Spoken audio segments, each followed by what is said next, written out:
being the fastest quarterback you've never seen. I'll be right back. There's no quicker way to get into DFS. Play Super Draft today and see for yourself.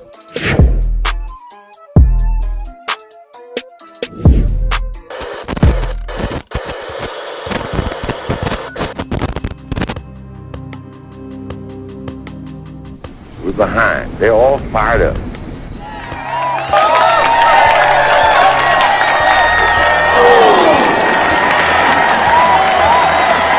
What we got to do?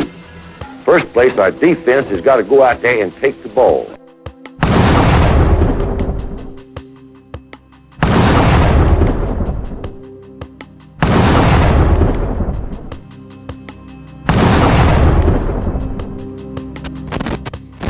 And when we get the ball, we got to have 11 people that's going to do their job and try to score every time you get the football.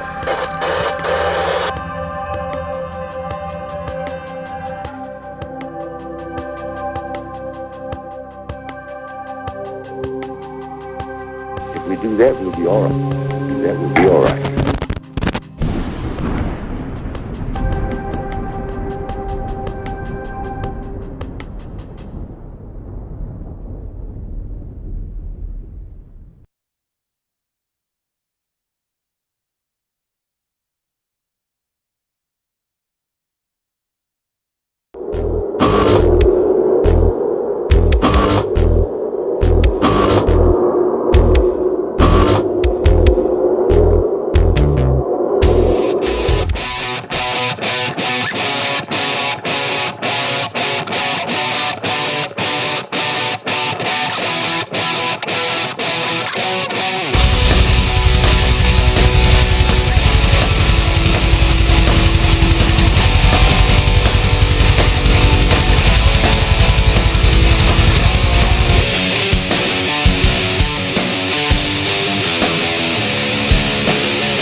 Damn it, if you want that smoke, we got the smoke. And yes, I'm holding this microphone like a penis.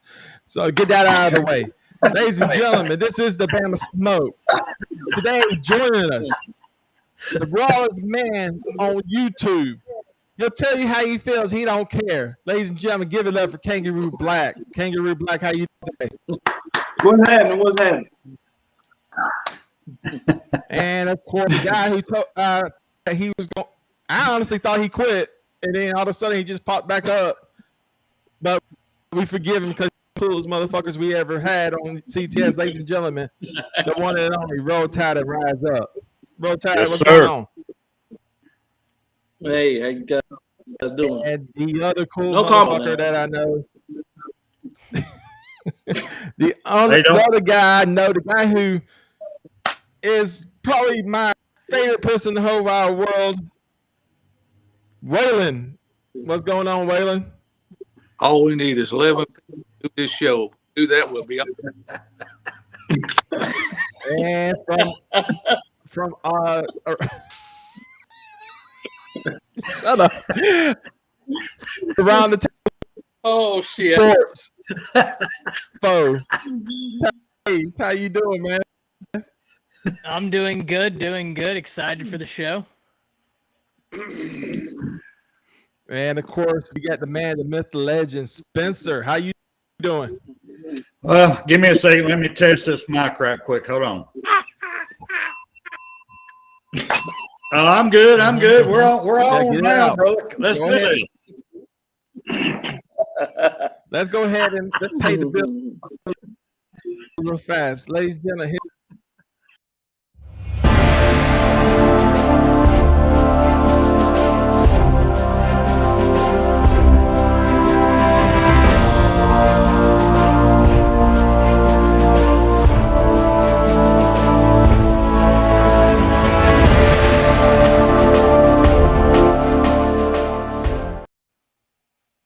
It is my great honor and privilege to dedicate tonight's show to Albert Canzaneri, an officer with the University of Alabama Police Department. He was honored with his historic actions that saved a distressed woman who jumped into the Black Warrior River. UAPD responded to a call of a mentally distressed woman who was standing on the concrete ledge over the Black Warrior River, located on the outskirts of the campus. Officer Canzaneri was the first to respond to the scene, followed by additional officers who were able to talk the woman, who climbed back over the railing and was no longer in danger of jumping.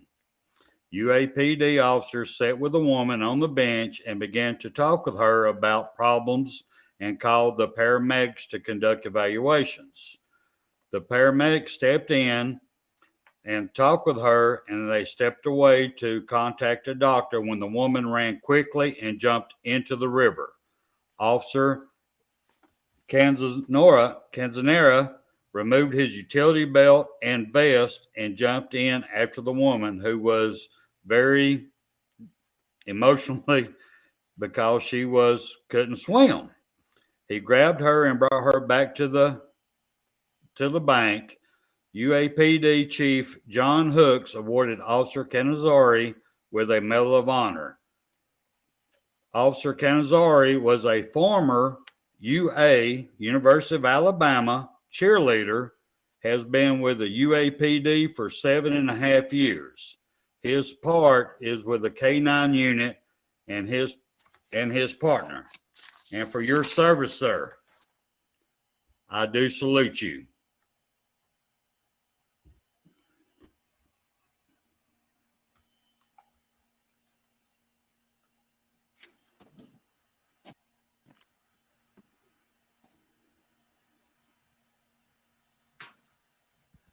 All right, that was beautiful.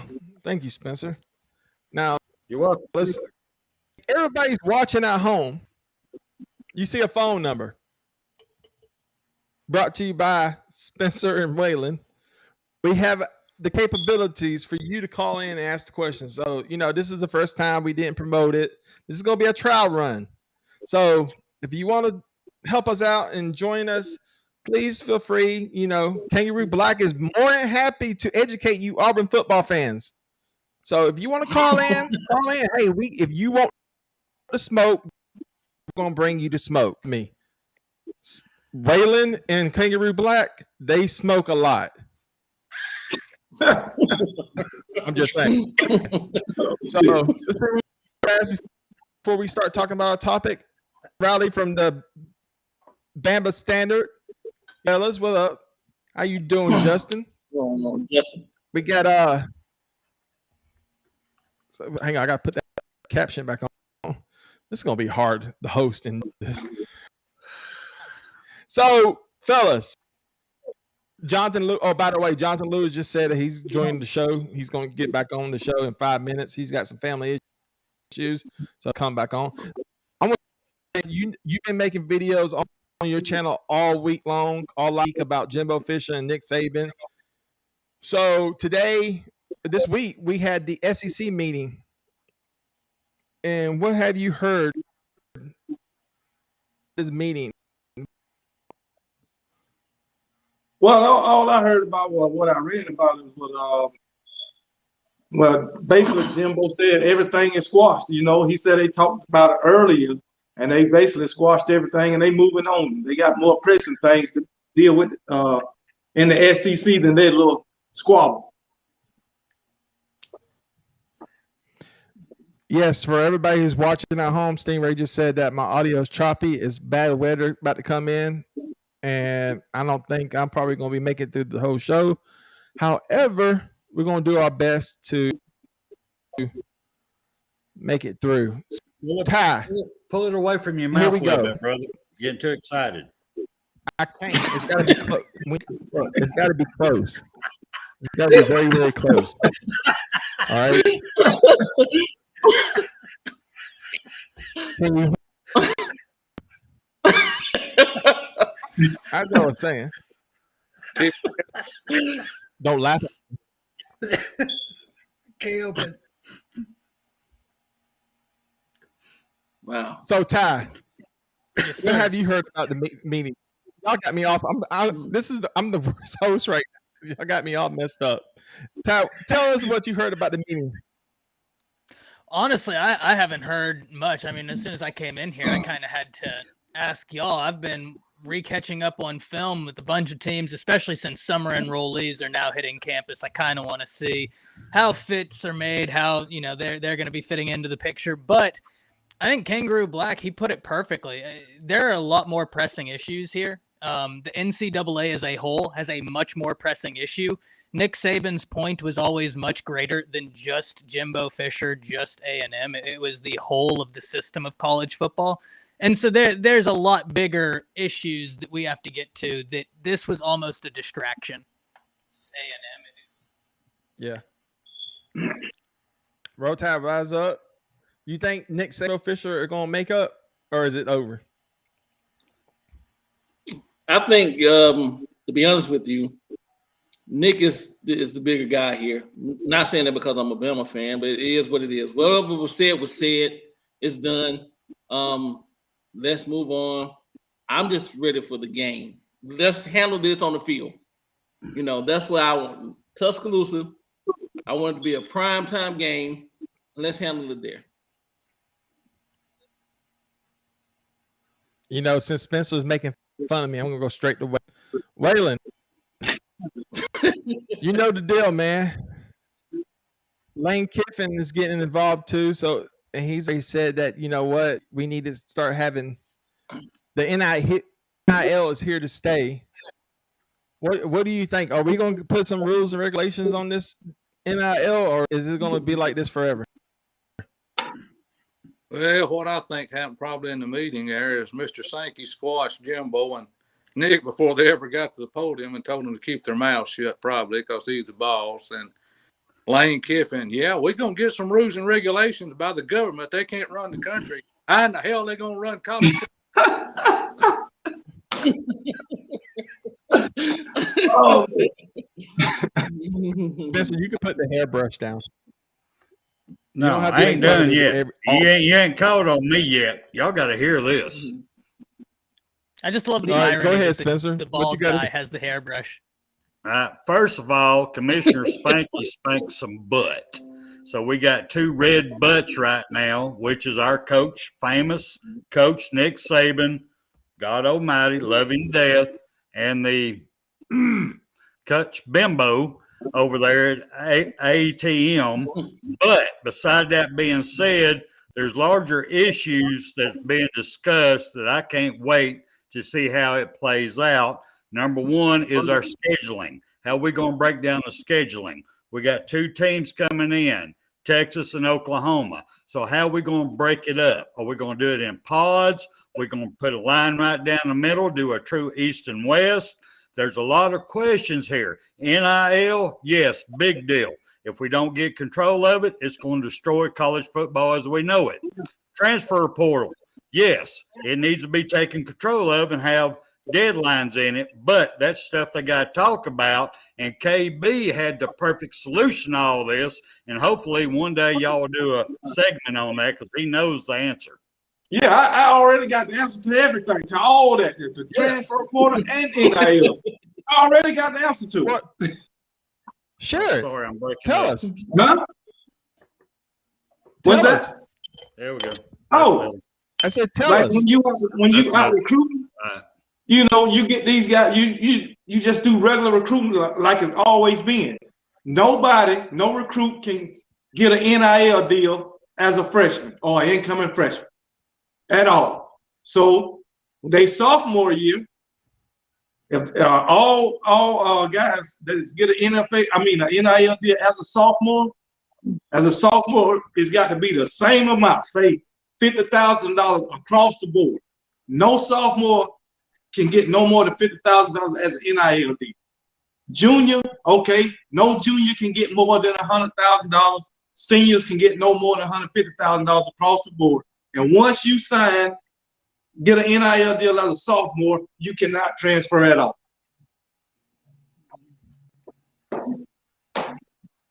That makes sense.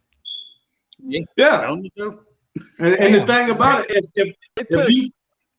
if you found out that anybody violated the rules, you punish that program. You take half the scholarships away. You know what I'm saying? and then no recruits can get an NIL deal at that program for like 3 years. It'll have a severe, punishment on that program as far as getting recruits in there. But hey, they shouldn't have broke the rules. All right, so we got our first phone call. William, my man. I'm up here in Iowa, man.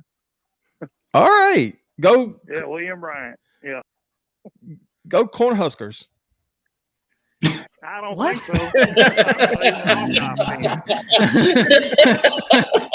No, sir. Not even a Cyclone fan. They don't want to. So what's your question, my man?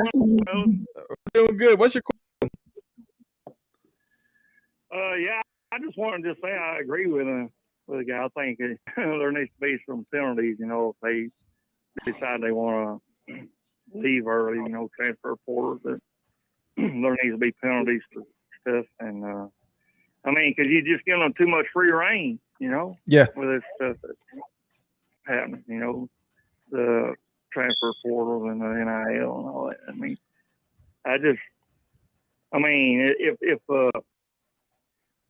I'm just against the players coming to college to get paid. I'm just against that. I understand that. That's just my view. Take on. Well, Ty, I want to ask both of y'all this. See, what about the Walls? What are we gonna do with them? You're breaking up real bad. What did you say? Are not talented, that are working 3 jobs to play football. What about them? I had an answer to that too. As far as I'm thinking, the walk-ons, I think that they're going to be walking on. If they really care about the university itself, they would just walk on for that anyway. That's just me. Ty, what you think? So I hate to be the bearer of bad news, right? But naturally, it is what I do. So as much as I think the solution KB has presented is good, it runs into issues about antitrust, which we just saw the Supreme Court say that's what they don't like about the NCAA. Now you're going to sprinkle more of that on there. That's going to rip apart the entire structure of the NCAA. That can't happen. The Supreme Court's problem is the NCAA saying who can make money and who can't make money. So inevitably, saying this group of people can't make money is just bleeding into the problem we already have. So I think we could do it, but I think within a year, someone would facially challenge it. It would go up to the appellate courts and it would be struck down pretty quickly. So I think that's the problem with limiting when someone can get paid. Kangaroo Black, you said you solved the problem. Yeah, I did. Yeah, I did a video about this. I think it was last week or whatever, but the guys who walk on and the guys who don't get that much playing time or whatever, they are still student athletes just like everybody else. So they across the board, those guys can get like $25,000 or whatever. So that way everybody is getting money. Nobody is left out. Oh, I thought I might have misheard. I thought you said first year players can't get an NIL deal. Yeah. First year they can't get it. Nobody can get. I mean, freshmen can get nothing their very first year, but sophomores, juniors, and seniors they can once they hit that, because the way I see it, you promising these guys money to come to your program, but as a freshman they can't get nothing. So basically, that's cutting out the promises just to get them to your program. Yeah, I think you'd still run into the antitrust, because then you're deciding who can make money and who can't, which is the Supreme Court's big challenge with the NCAA right now. Right. I think you do a salary cap. William, since you're a caller, and we got to let you go, any shouts out? You're the first one, so you're going to be the first and last person to give a shout out. Any shout out? Shouts out? So what now? I just want to get a shout out to you fellas there. Y'all doing a fine job, man. Oh, well, Keep thank up the you. Good work. Well, thank you, sir. Thank you.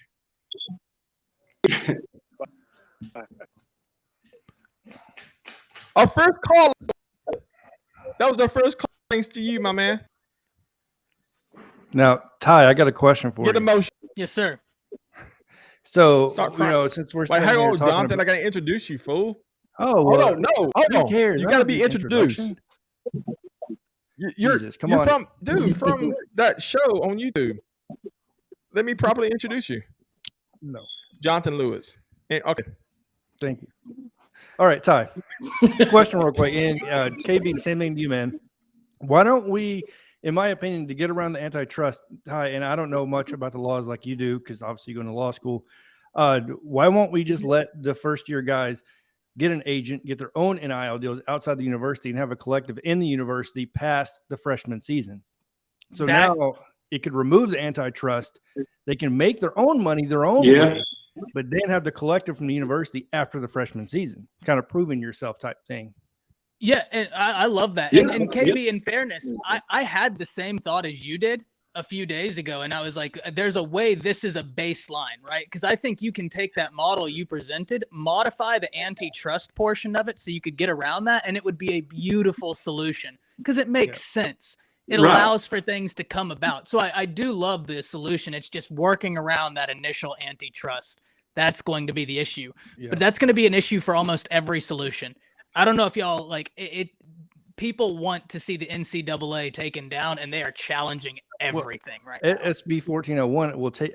I think that does remove them. I think if SB 1401 passes, it's gone. It's done. Yeah, it's done. Jonathan doesn't need a man. He's going to join us. He's going to bring stories and talk about Alabama football. We got the guy, Jonathan Lewis, right here, and of course, rise up and the coolest man of all time, Waylon, with the all-time Kangaroo Black.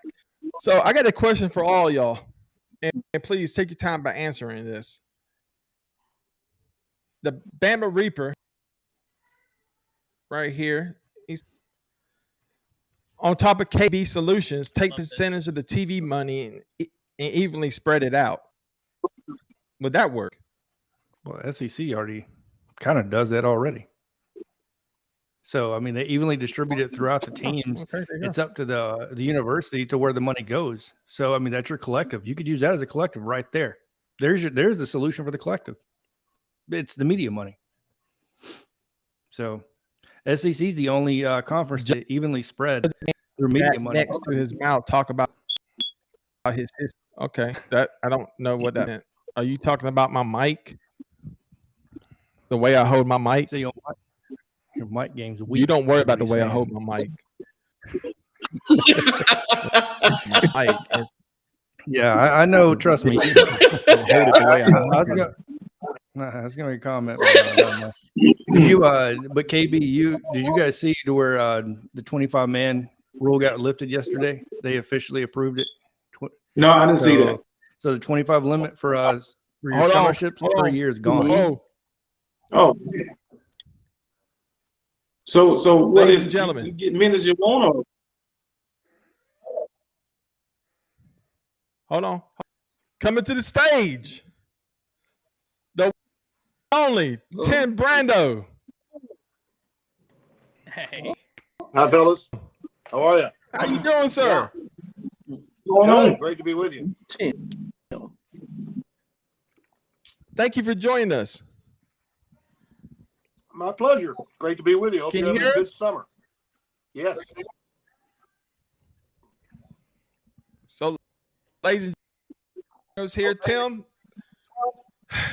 What have you heard about the meeting at SEC? Well, I watched what you guys watched from distance. So I don't know what, if anything, was really accomplished. Those are meetings within the league. They're all saying the right things. And in the case of the two head coaches that were making news a week ago, they were making sure they were mum on the subject, which means the commissioner got to them.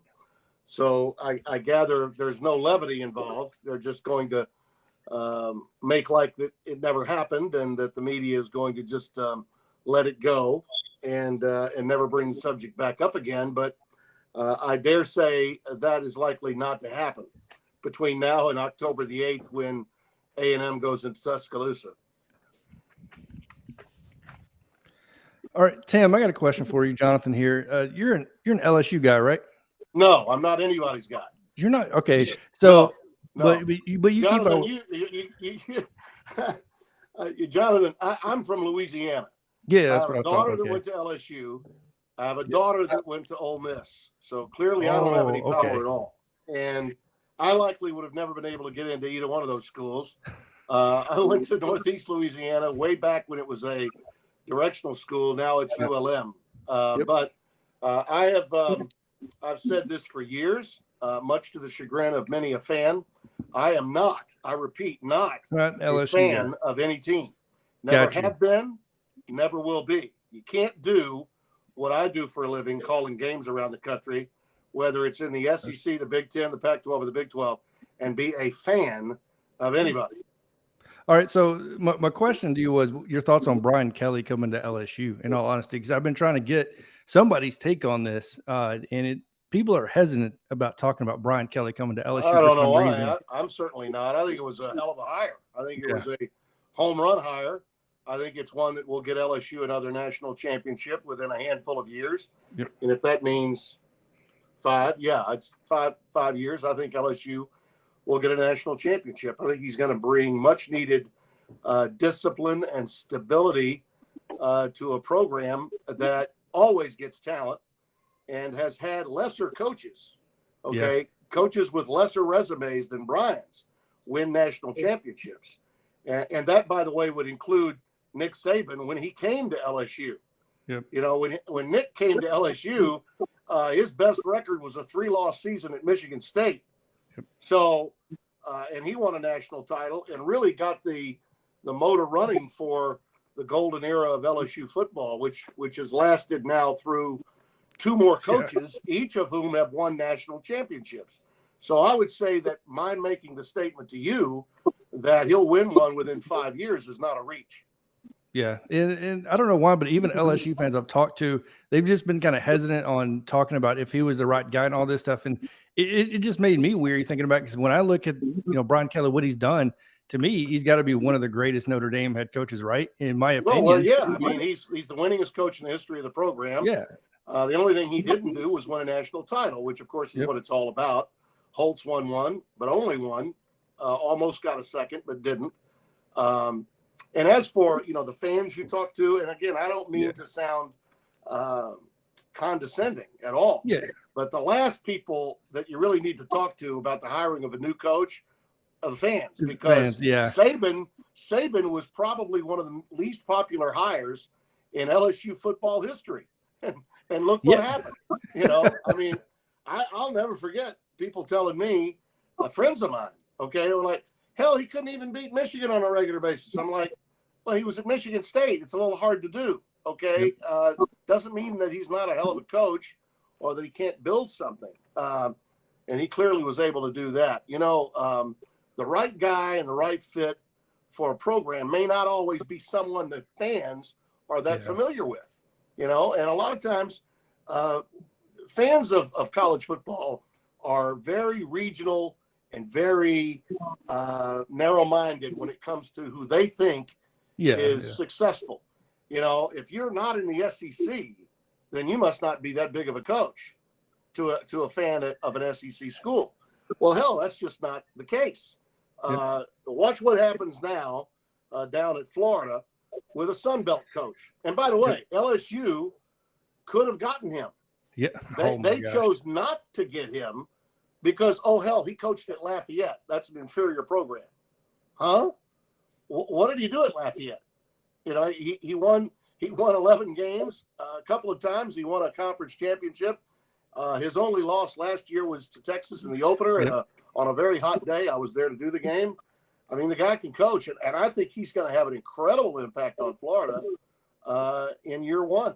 I guarantee you, he's going to be a breakthrough coach in year number 1. So, fans have a way of being really, really insular about their program being all that, when a lot of times it's not all that. And, for LSU fans, if you look at Brian Kelly and not look at who was available, after the hiring of Lincoln Riley took place, which I think is why some LSU fans were probably a little disappointed. They thought they could get Lincoln.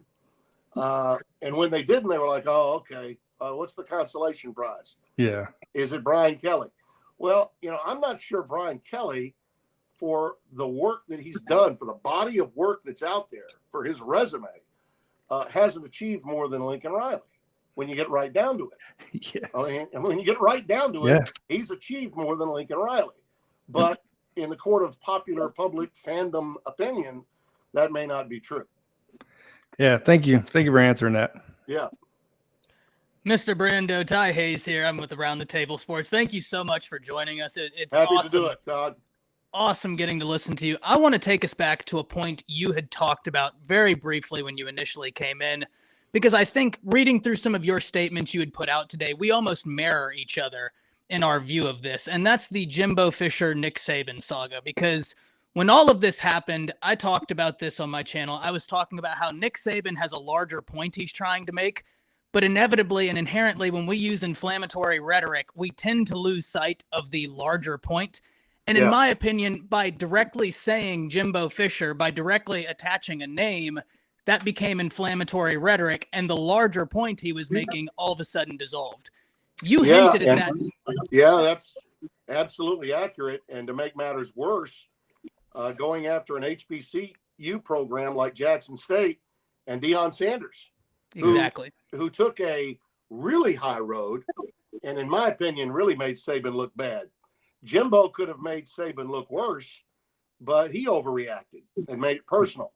Deion, I thought, was measured, calculating, and to a point, to say, hey, I'm not going to take your private call because you made it public. What do you say we talk this out in a public platform? I mean, here's the guy that does Aflac commercials with Saban saying to the guy that does them with him, hey, man, what's this all about? You want to talk? Let's do it in front of people, and we can figure this out. And you haven't heard Saban respond, have you? No, because he got absolutely slam dunked in terms of messaging by Coach Prime. He really did. Yeah, I couldn't agree. That was my initial take, was the Deion comments were way left, because there's a lot of argument about the legitimacy of the claim of the NIL deal that so many people have said happened for Deion. There's a lot of evidence that says it doesn't happen. I digress. Yeah. My question is, what are the larger implications of this? Because when I look at this, the Supreme Court has already put the NCAA in their crosshairs due to antitrust laws. So the NCAA is almost caught between a rock and a hard place in what they're able to do. Yeah, they're done. I mean, Gotcha. The NCAA they're a non-entity. All right. Yeah. I mean, they tried to come back with a little something to make themselves look better, but even I'm sure their lawyers said, hey, man, the boat's left the dock. You're not going to reel people in here. On what level do you think you could enforce anything here after already stating that you're decentralizing and your president's stepping down? I mean, come on. So, no, the NCAA is a non-factor here. As it relates to where we go, that's where I think, to your point, Saban was making a very good, larger point. And I've talked to Nick many times. I have great respect for Nick. I do. But I'm not going to cower to him and say, oh, well, he's the GOAT. He can say whatever the hell he wants. No, I'm sorry. He was out of line. It was inappropriate. And he should just say, hey, man, my bad. Even the other day when he was asked the question from the writer at texags.com about the statement, he said, well, I didn't say anything that was wrong. The hell you didn't say anything that was wrong. You absolutely threw a coaching peer under the bus and claimed that he bought every player, not just a recruiting class, every player. Okay. And why go there? Then he comes back with, well, here's what I meant, but he wouldn't say that it was wrong. Well, you spoke out of turn. It was just say my bad. So much hubris. I'm not going to use narcissism. Okay, I'm not. But everybody that's involved in this is an alpha male. Okay, yeah. Jimbo is, Prime is, certainly Nick Saban is. And people like me that comment on it that are in the media are alpha males too. But we're all fallible. We all make mistakes. And when you do, The best thing to do is just admit to it, and then you can move on. Okay. And this whole turn the page thing, which the commissioner was trying to incorporate, that fell short to me as well, because we can turn the page, Commissioner Shanky, once you have given us some meat. Deliver some meat on what is being done, where we're going to go from here, which I thought he did a little of yesterday on Paul's show out in Destin, when he started talking about the future meetings that are going to take place that will likely come after the midterm elections. It will take congressional support to get uniformity and stability. Now, I know a lot of people are scoffing at that, but I'm here to tell you right now what's wrong with name, image, and likeness is it was kicked down the can. The can was kicked for 15 years by the NCAA, did nothing about it. Then the commissioners did nothing about it. Then another lawsuit comes. The Supreme Court votes 9-0 last July. So they had to know this was going to happen, and they were still not prepared. So the states took over. So the states that have better laws to handle name, image, and likeness are now in a huge recruiting advantage. And that's exactly why we're seeing all these daggers being thrown from program to program about unlimited free agency with no salary cap. I mean, it's true. So the only way to fix it is to get uniformity and stability into NIL. And the best way of doing that is with congressional help. And I think that the chances of that happening will be very good once the November elections are done and one party controls both the House and the Senate. People say, well, no, wait, one party does. No, they really don't.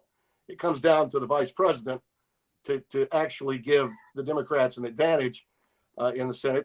That's not really control. I mean, you can say mathematically it's control, but it's not.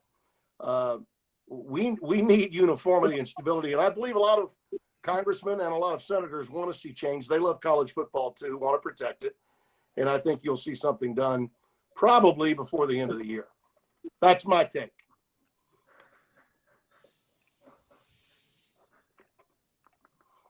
Who wants to go next? KB, you up? Well, I'm just speaking on what he said just a minute ago. Or did you want me to ask a question? It's y'all show. Go ahead. I'm all ears. Okay. First of all, I respect your opinion, but I don't like you going in on my coach like that, Nick Saban. I love that man. That man brought us down in the dumps from the 90s. And we was down in the dumps in the 90s. What did Alabama achieve in college football prior to Nick Saban's arrival? Boy, we won quite a bit. I'm just saying. I'm talking about. I wouldn't say that Saban inherited what Bill Snyder did at Kansas State or what Bobby Bowden did at Florida State, programs that were in ruins and literally were built on the shoulders of the one coach. No, I think Nick built something humongous, but with a tradition rebirth at LSU. LSU had achieved quite a bit in its past, not to Alabama's level, but certainly a lot. Listen, Nick Saban is a smart, shrewd man and a hell of a coach, but his greatest achievements have come at Alabama and at LSU, both programs that had proud traditions before he got there. Talk to me about somebody building something from the ground up. Let's talk Spurrier at Duke, Spurrier at Florida, Spurrier at South Carolina. So, yeah, he's a great coach, and his achievements are the greatest of all time. But don't tell me that he's any better of a head coach than Bowden, Spurrier, or other coaches that went to places that were nowhere, had achieved nothing, and then built themselves into national champions. Okay? Look at the work. Understand context before you ask a question. I understand what you're talking about. I understand all the traditions about Alabama, but I said after 92, 93, we had some great seasons. We won the SEC championship in 99, I think. But during the Mike Shula era, Bill Curry, Fontaine, whatever his name. We didn't do nothing. You skipped over Gene Stallings, a 92. I said 92. I said 92. You also skipped over a coach that won 10 games and beat Spurrier twice and was fired because he had a situation going on in the football office. But I mentioned 92. I mentioned 92. That happened. I got that. I mentioned 92 with Gene Stallings. I said no, I'm talking about after that. We didn't championship. That's what I'm all about. National championship. Nothing doing that. We won a couple of SEC championships, but we didn't win a national championship since 92 till Nick Saban got there. Did we not? And you can't tell me Nick Saban is not a better coach than Bobby Bowden. You can't tell. I don't care what. The hell I can't. The hell I can't. You know, Bobby Bowden had his team in the top 5 for 14 consecutive years at a time when the polls were determining who the national champions were. We didn't have a playoff. Look, you want to talk some history with me, you're in trouble, buddy. You're in serious trouble. I'm not trying to talk history. I just said Nick Saban. You aren't. You brought it up. Nick. I brought up the 90s. I didn't go past the 90s. You went there past was the life 90s. before the 90s, actually. You know, I was born in the 50s. So well, I know it was life before the 90s. In my lifetime, I've seen a lot of great coaches at Oklahoma, Barry Switzer, Bud Wilkinson. You want me to go on? Alabama is one of the most storied programs in the history of college football. I know Saban was no fool when he came back from a mediocre to abysmal 2 years in Miami with the NFL, where he passed on Drew Brees. He knew when he came to Alabama he could build something special, just as he did at LSU. Yeah. But if he had taken a job at Kansas State or Florida State or some other place, would he have been as successful as quickly? No. I can't say that. Just like you can't answer that question. No, you because can't you don't know answer because it didn't happen. He didn't go to the history of college football. Only a handful of programs have reached the point of storied programs in the history of the sport. Okay, on the higher end of that is Alabama. All right, one of the top 3-4 programs in the history of the sport. LSU's got to be considered top 10. Okay, those are the 2 jobs he's taken in college football. I got that. He knew when he got there that the infrastructure at both places, he knew when he got there that the infrastructure at both places was the caliber that you could win with and win championships with. To his credit, he did that. Right. He knew that. But how do we know? How do we know Mike Shula did? Does that mean that I'm supposed to cower to him or to you or anybody else? No. A mistake that I shouldn't point it out. It's problematic for you that I'm saying what he said about Jimbo Fisher and about Deion and the Jackson State program. That's off limits because he's the great Nick Saban. Nope, that's not off limits. That's a pile of crap, and you know it. Put that in your peace pipe and smoke on it. Okay. That is not off limits, man. All I said. What the hell is like how you came at Coach but you don't be coming after my head coach. What the hell? I'll come after anyone that says something that I believe is incorrect. That's all. I also it's got open season on everybody in my business. Okay. I also got a question. Somebody makes a mistake, I'm going to point it out. I'm in the business of saying what I see. Right. Okay? I say what I see. I got a question also. Okay. What do you think about Jimbo Fisher telling the media, and in my opinion, he was sending a message to the NCAA also, saying, go look into Nick Saban's past. Go look into how he did things. There's a reason why I won't coach for him no more. Well, he didn't make himself look very good either. No, I know. So, it was not a wise choice. No. He made it personal. He shouldn't have. Now, listen, I know both those guys. I've known them before they started coaching together. I knew Jimbo when he played for Terry Bowden and coached under Terry Bowden and Bobby Bowden. And I knew Nick when he was at Michigan State. When they were together almost 20 years ago at LSU, both those guys were different back then. We all evolve. We all become, hopefully as we get older, we have greater patience, more tolerance. I'd like to think so, despite how I reacted to your initial question. Okay, I do have greater tolerance than I used to. But But here's the thing. A lot of things obviously happened when Jimbo was working with Nick that he didn't like. And he's carried that with him for a lot of years. I think the other thing that bothers Jimbo is the national narrative on Fisher's success is that he's a Saban disciple. Well, that's the last thing he wants to hear. It pisses him off. It pisses Jimbo off that people think that he's successful because of his time spent with Nick. Now, that time was obviously helpful to him, and he said so. But he didn't learn the game or learn the coaching profession from Saban. He valued the time that he spent with the Bowdens, and without them first, he wouldn't have had the chance to become a head football coach. But his reaction was visceral, and it was sophomoric, and it now will follow him, I think, because at some point, okay, when the chips are down and things don't go well, some smart aleck newsman is going to say, so you want to tell us about those dirty deeds down at LSU when you and Nick were together that you wouldn't express anything? That's going to happen.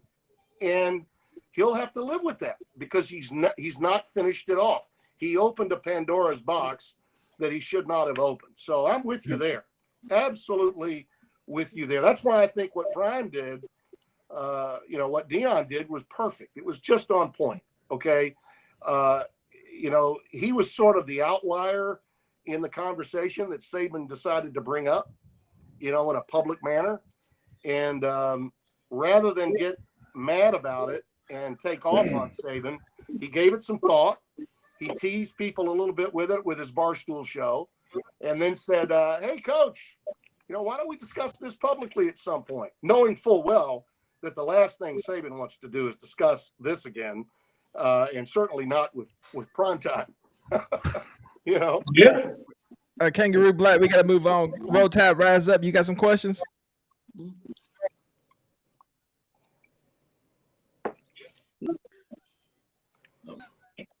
So, question for you. Yeah. 5 to 10 years, where do you see college football? I mean, do you see it expanding to a 12 or 16 game playoff system? Yeah, I think we're going to go to 12. Who knows? Could we go to 16? Perhaps. For a long time, I thought 8 was plenty, and still do think that it would be enough. 4 is awful. It's just not good. We're not growing the sport, and by that I mean, again, I go back to national versus regional interest. Okay, fans in the SEC could give a rat's patoot about games in the Big 12, the Pac-12, and the Big 10, and any of the other leagues. Okay, I know they don't care, but the sport needs those parts of the country. The sport needs all of the geography of our country to be engaged in their sport, because it's worth a lot. The more households that are watching television and watching college football in November and December around the country, the better it is for the sport, the more money it's going to make. Now, the SEC and the Big Ten have attracted billions of dollars, not just millions, but billions. The Big Ten's about to sew up its deal, which will be worth $1 billion with a B, more than even the SEC makes. But once those deals are done, and the Big 12, Pac-12 deals will be done a year later. This time next year, we'll be hearing about those deals being done. Then I think when the leagues all know what their television situations are for the next handful of years, then they can begin the bidding war for a new college football playoff. When the contract that ends in 2025, which will be the end of a 12-year deal, you'll see a bidding process with all the networks involved. And I think there's a very good chance that 2, not just 1 network, will be involved. And when I say 2 networks, I'm not saying ESPN and ESPN2. Okay, I'm talking NBC, Fox, CBS, and ESPN, all involved. And I think it'll be worth even more than just $1 billion. All right, it'll be worth even more than that. And by having 12 teams in it, you're allowing greater access for more teams. It would improve the ratings for games being played in November for teams trying to finish in the top 12. or to possibly win a group of 5 conference championship. It would just enhance a lot of interest and viewership in November and December, which is only going to make the playoff that much more important. And having games on college campuses as part of the playoff, where the top 4 teams get a week off by virtue of having the best seasons in the regular year and being either 1, 2, 3, or 4, and then watching number 12 play number 5 at number 5's home. Number 11 play number 6 at number 6's home. 10, 7, 8, 9, and so on. Man, that would be exciting. I mean, for home campuses to be involved in this would be great. And then allow for bidding for the semifinals and the finals to take place after that. But yeah, that's what I see happening. But it will be until the end of this contract, which is not until the 2025 season. Until that season ends, we're going to be stuck with 4, I think. All right, Waylon, you got any questions?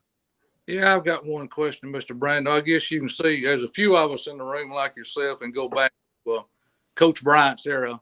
I guess my chin hair tells on me a little bit. But anyway, this is a question I want to ask you. Could Coach Bryant coach in this era today? Could he deal with these kids and what's going on today? Well, that's a hard one because, I got to cover Coach Bryant my first year in college football in 1979. And I met him for the first time, and I interviewed him one other time in 1982. And he had changed somewhat from 79 to 82 that last year, and was beginning to, I guess you, as Alabamians, you'd know better than I would because you were with him on a regular basis or you saw him more regularly. He had softened somewhat, which, by the way, Saban has too. I mean, he has. Nick is far more congenial now than he was 20 years ago. But I say if we were to say he couldn't adapt, I think that'd be unfair to him, honestly. Because if you think about it, some of the things that he went through, the changes that were taking place in college football when he was head coach, especially from a social standpoint, were far more important and at the time far more politically controversial than what we're dealing with now. Bringing an African-American football player into Alabama in the 60s and early 70s, that was a really big deal. Being Bear Bryant during an era when George Wallace was still the governor of the state and was unquestionably the most powerful Southern governor of his generation. Yeah. I'd say that the Bear held his own in terms of having to deal with circumstances on the periphery that were outside his control. And that's what we're talking about here. These are circumstances that are outside Saban's control. And that's the central issue here. That's why Nick's so pissed off. And it's why so many other coaches are having a hard time with this, is because in college athletics for years, head football coaches were emperors. Okay, they were kings. They could go out and get as many of the players as they wanted. There was no 85 scholarship limitation. They could get as many as they wanted. And whoever they didn't have room for, and this is what would happen, Coach Bryant would call Bobby Bowden down at Howard, which is now Sanford University, and it'd say, "Hey, Bobby, I got a few boys here that ain't going to be able to play. Come get a few." That's what he did. That's what he did. But these were all players he could sign and bring in. I think the initial area of concern here for all these head coaches today is that they've had ultimate power and ultimate control all these years in college football. I mean, they have been powerful. And now some of that power has been taken away. The player has more power than he's ever had.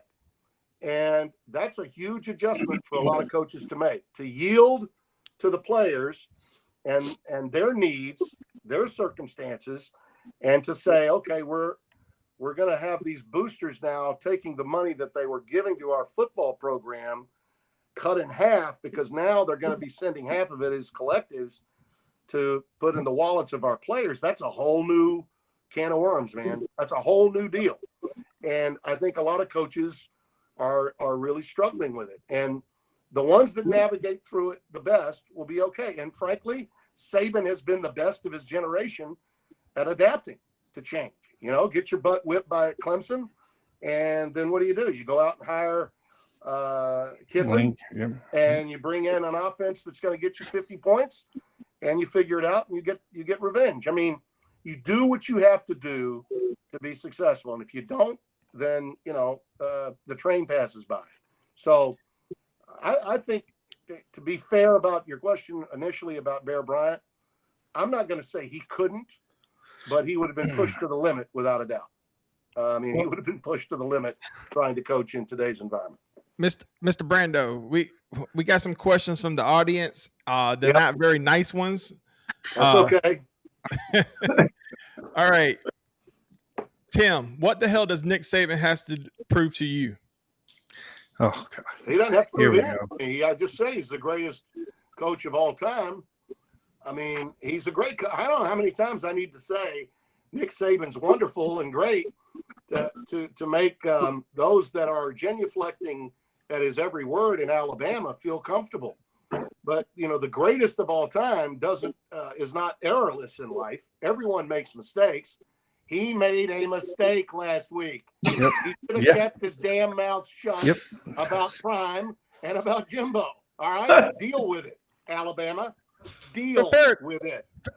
Fair enough, but a lot of people don't see it that way. They seen that. Because they don't care. They don't need to care. Dion came on They're top anonymous, of it. and they can talk crap all they want about me and call me this and call me that without it having any accountability whatsoever. That's fine. That's the world they live in. I understand.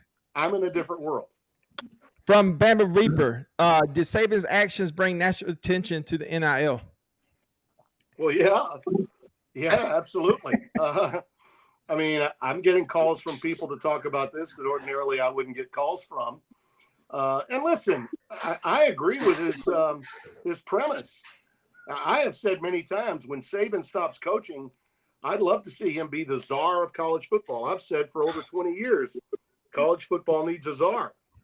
And I do think his intentions are for the betterment of the game. I think he wants college football to be the greatest game out there. And having been in the NFL, he knows both the pluses and the minuses of that league. I think he prefers college, and I think he does because he loves college football a lot more than he does the NFL. And he's had a lot of experience at both. He'd be a great czar. And what he said last week would have made a hell of a lot of sense if he were campaigning to be the czar.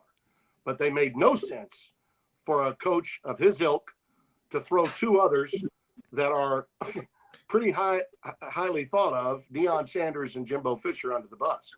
That was a mistake. That's not something a great leader does. From the Bama Reaper, Tim, I disagree with you, sir.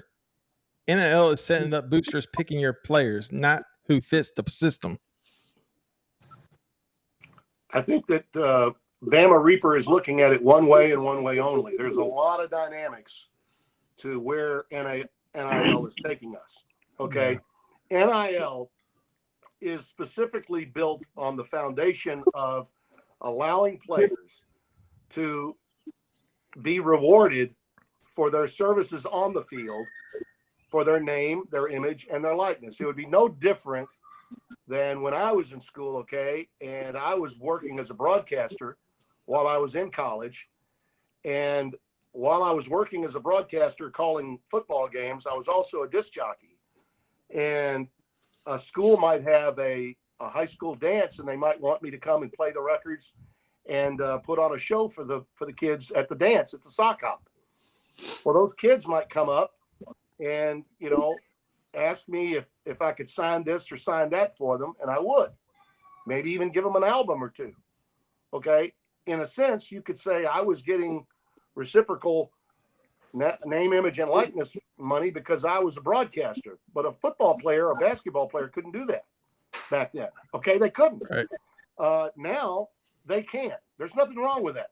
What is wrong, and it's all because the NCAA didn't do their jobs. And once they didn't do their jobs, neither did the other leaders. Okay. The presidents of the institutions The conference commissioners and the athletic director should have all gotten together and say, okay, we've got to come up with something here that will be uniform and stable. Otherwise, we're going to have a situation where the highest bidder gets the best player. And that's the last thing that we want. Well, the last thing that we wanted is exactly what we got. And we got to do something soon. It's not going to happen before this football season, but certainly before the next football season, to keep the hay in the barn, so to speak, to keep this from going completely out of control. Well, Mr. Brando, we got one last comment. Jack King says, "Get your head out of your ass. Nick is the GOAT, not Bowden." What? We're back to this again. Well, I'm going to get my head someplace else with my free time and enjoy the rest of my afternoon and evening. You guys do the same. Tim Brando, I appreciate you coming on. We love you here. I love you. We do hope you come back. I'm sorry about the audience, and we love your opinions, and we quite frankly, I share most of them, except for the part, I am kind of biased with Nick Saban, but you're a very educated man. You can afford being biased. CTS Sports Room. You can afford being biased. I'm sorry, biased. Sir? I said you guys can afford being biased. I can't. Take care of yourselves. All right, Tim. All right, bye-bye. Okay, y'all. That it. I think I ticked him off for a minute. I think so too. I don't think Tim's coming back on our show ever again. It wasn't us, Tim. Well, so any last words, y'all? Yeah, let us pray.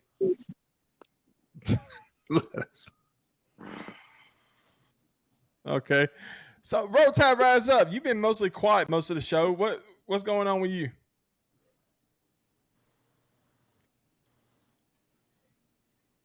Think about it.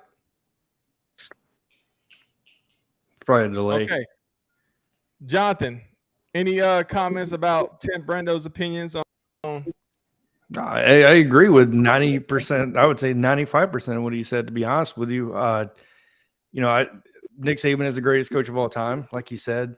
I think there needs to be more discussion about what Bowden has done, obviously bringing teams up, but I think Dabo Swinney, what he did at Clemson was historic, in my opinion. They were a complete dumpster fire before he got there. So, but there's no debating who the greatest coach of all time is, which I don't think he was debating at all. Other than that, I mean, I found what he was saying interesting. I agree with most of it.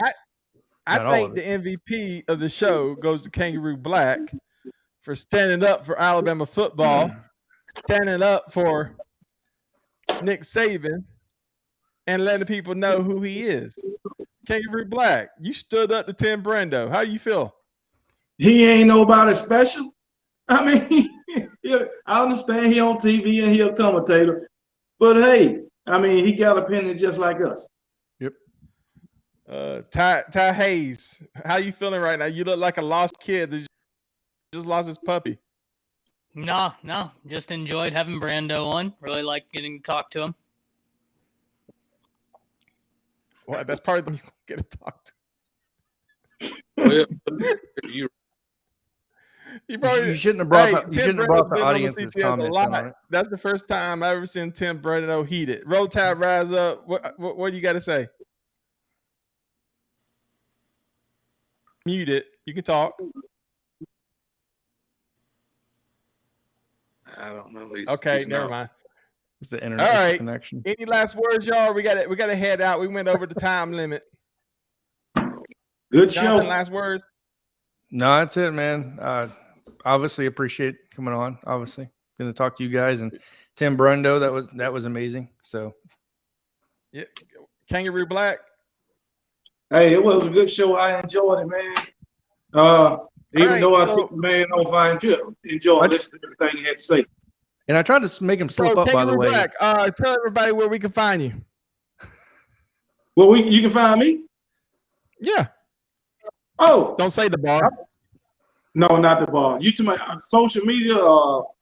Yes, social media. Kangaroo, Facebook, Kangaroo Black, Instagram, and I got a Twitter, but I've never used Twitter. So just YouTube, Facebook, and Instagram. That's about it.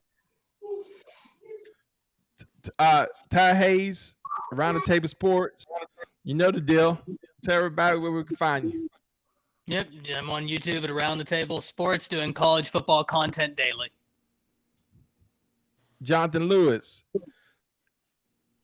Well, college football, Jonathan Lewis on YouTube, at College FB Lewis on Twitter. And look, I tried to make the guy slip up at the very beginning in case you guys didn't notice when I called him an LSU fan. I did that on purpose. I was hoping he would slip up and say something because we all know what's going on, but he didn't. So he called it real quick, and I was like, I guess I was too weak. But yeah, that's it. Hey, y'all, the season of Season. Spencer. Did you that interview? I loved it. I thought it was friggin' awesome. The only problem I've got, well, not really a problem. I'm glad Tim admitted it, that what Coach Nick Saban, the GOAT, did by calling out ATM was bring national attention to the NIL problem. I thought that was just friggin' awesome. Well, he's not happy with us because Jake King decided that told him to get his head out of his ass. Nick Saban is the GOAT. And then after that, Tim was like, man, you know what? Fuck y'all. Well, KB's the man. KB is the man. He's the only one that ain't scared. He did great. Oh, I was nobody scared. It just, you wanted people to come back. I let him loose. I can't. Yeah, but you don't kiss their ass either. You can't keep him on a leash. KB's you can't kiss do their ass. KB stuff. Huh? I mean, I'm holding a brush. You're holding a dildo or something, but you can't kiss their ass. All right, y'all. With that said, well, if we never see Tim Brando back on the show again, we know why. But Tim, we love you. And listen, win or lose, Auburn fans, you are the human version of a period. Catch y'all later. Listen, this